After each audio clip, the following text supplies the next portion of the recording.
Hey yo tout le monde, j'espère que vous allez bien. On se retrouve ce jeudi matin pour parler bien sûr du Barça. Logique. Vous l'aurez deviné, c'est bien, toi au fond de la salle, t'as suivi. Ousmane, mais qu'est-ce que tu fais putain? Va t'entraîner cette saison, je te jure que je t'attends. On enterre bien sûr la saison 2019-2020 parce que ça n'a pas été de très bons souvenirs. J'ai attrapé des allergies, je suis énervé 32 000 fois. Alors, juste avant de commencer, je vais vous parler d'un graphiste, c'est quasiment le graphiste officiel de la chaîne. Vous le connaissez déjà, il s'appelle Thibaut, il a déjà travaillé avec moi sur mon gros projet Bartameo. Thibaut a ouvert sa petite boutique sur le foot, il représente plusieurs animations dans un mode cartoon. Il vous propose de réaliser votre portrait en mode cartoon, accompagné de votre joueur préféré, et ça même avec une coupe, ou même le ballon d'or, enfin bref, vous voyez ça avec lui. Il vous envoie tout ça sur format A4, il est super doué, moi j'adore. Et bien sûr, vous avez ses coordonnées dans la description, son Instagram, etc. C'est bon, on peut commencer, Ousmane, t'es prêt ou pas? Antoine Griezmann qui s'est exprimé sur sa situation au Barça ainsi que sa relation avec Messi depuis l'épisode du faux départ. Le français compte bien rester au Barça et afficher une meilleure entente technique avec la Pulga. On s'entend très bien en dehors et sur le terrain. Après c'est comme avec Kylian. Au début je ne trouvais pas les passes, j'ai eu besoin de beaucoup de temps pour le trouver, mais ça va venir avec Léo, j'ai vraiment hâte de prendre du plaisir.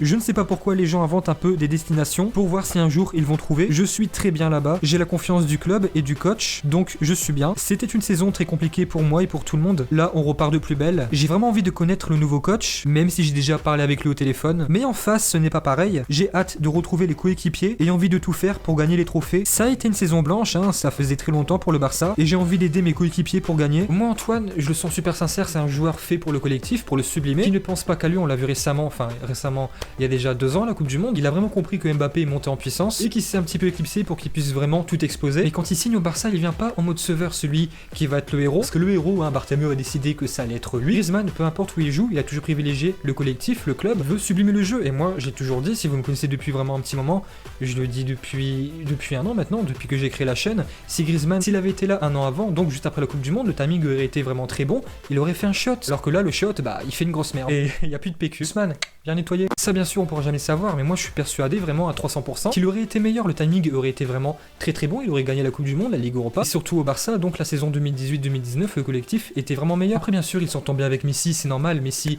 était un joueur intelligent, et ça même s'il préférait Neymar, on va pas se mentir, Messi, mais jamais de la vie, il va se dire, Griezmann, j'aime pas sa coupe de cheveux, on dirait Robin des Bois, même ma femme a un meilleur brushing, je lui passe pas la balle, bref, non, ça les gars, ça n'existe pas. Mais là par contre, cette année, il aura la concurrence, donc ok, ça a l'air de bien se passer avec Koeman, on verra par la suite comment ça se passe. Là, cette année, s'il confirme pas, ça va être chaud. Cette année, s'il a quasiment toujours joué, c'est parce que Dembélé était en train de copuler avec l'infirmière. Coutinho en prêt, Ansu Fati a vraiment mis du temps à émerger au plus haut niveau. Pas de Trincao, Suarez quasiment blessé 6 mois. Cette année, s'il n'arrive pas à élever son niveau de jeu, je pense qu'il partira. Mais j'ai confiance là, ok, il a pas non plus sombré niveau stats, il a marqué plus de 15 buts je pense, sans compter bien sûr les passes décisives, mais niveau collectif, il a sombré. Mais pourquoi? Car le collectif global de l'équipe était médiocre. Griezmann en fait, c'est un joueur qui va subir le collectif. C'est pas lui en fait qui va vraiment te tirer de situations très délicates, il peut le faire, il a déjà fait, mais il est pas fait pour ça. Si l'équipe est nulle, il sera bidon, et si à l'inverse le collectif est bien meilleur, il va faire un shot. Et du coup, il aura une petite brosse pour essuyer les petites giclettes. Pour que le Barça, donc Griezmann, aille mieux, faut vraiment que le club fasse un travail de fond sur les latéraux. Sur les côtés, donc les arrières, j'ai vu un tweet plutôt intéressant de l'ami Loguito récemment. Quand tu vois le 11 du Portugal, Semedo remplaçant, et le 11 de l'Espagne, Alba même pas convoqué, et on va repartir avec les mêmes cette saison. C'est vrai que là, on peut se poser des questions. On peut s'en poser vraiment, car Alba, je vais pas dire non plus qu'il a fait son temps, non. Mais cette saison, il a subi quelques blessures, et mine de rien, il prend de l'âge. Et ça, tout le monde le sait, c'est un secret pour personne. Sa qualité, c'est sa vitesse, son surnom, c'est la mobilette. Mais là, actuellement, la mobilette, faut faire quoi? Faut remettre de l'huile. Ousmane, viens ici. Et Semedo, comme j'ai déjà dit, il arrive pas assez à se projeter, je sais pas, on dirait qu'il n'ose pas.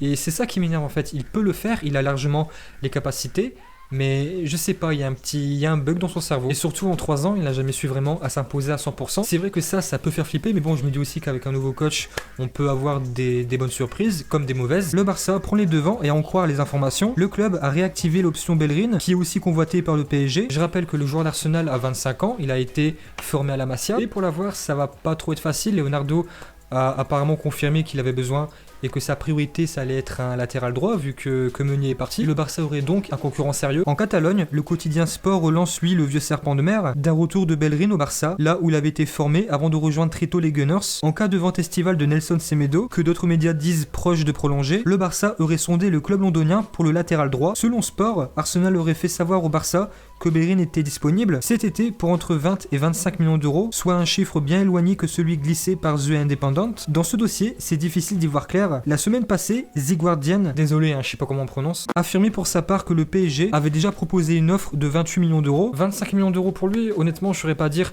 si c'est une bonne idée ou pas, vu que je vous avoue que je le suis pas trop, Arsenal, je regarde pas tellement. Mais moi, en fait, dans cette histoire, j'ai peur que le Barça s'y perd dans ses recrutements, car ils veulent Depay, Wijnaldum, Martinez, Eric Garcia, Monsboub. Ça va, on a le temps, le mercato expire dans un mois, je pense, en début octobre. Mais les gars, faut s'activer. Sinon, tu vas encore devoir faire un recrutement en urgence et prendre n'importe qui. Ousmane, va t'asseoir. Je saurais pas trop dire c'est qui la meilleure solution entre Bellerin et Semedo, mais une chose est sûre, c'est qu'il faut en plus un latéral droit pour concurrencer Semedo, le faire souffler, car je vous rappelle que cette saison, quand Semedo est indisponible, c'était qui jouait là?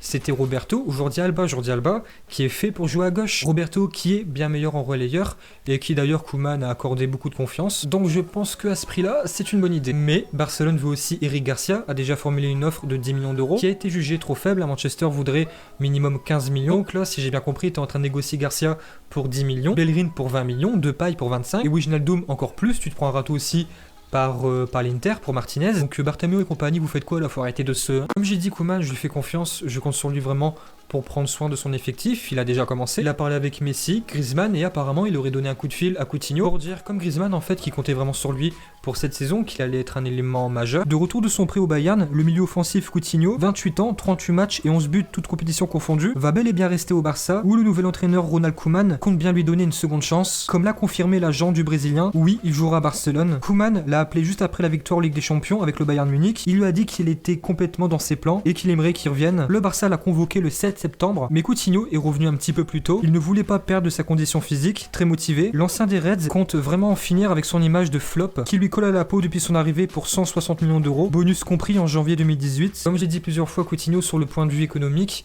et financier, j'aimerais qu'il parte. Mais par contre, à l'inverse, si tu me parles du côté sportif, il peut rester. Là honnêtement, si tous les joueurs du Barça sont au top, ça va chier. Regarde, c'est très simple et Ousmane écoute bien. Cette année, avec une équipe et un collectif assez bancal, on a quand même fini deuxième du championnat, vraiment très serré, même si je sais le Real était pas très bon. En Ligue des Champions, on a perdu un seul match.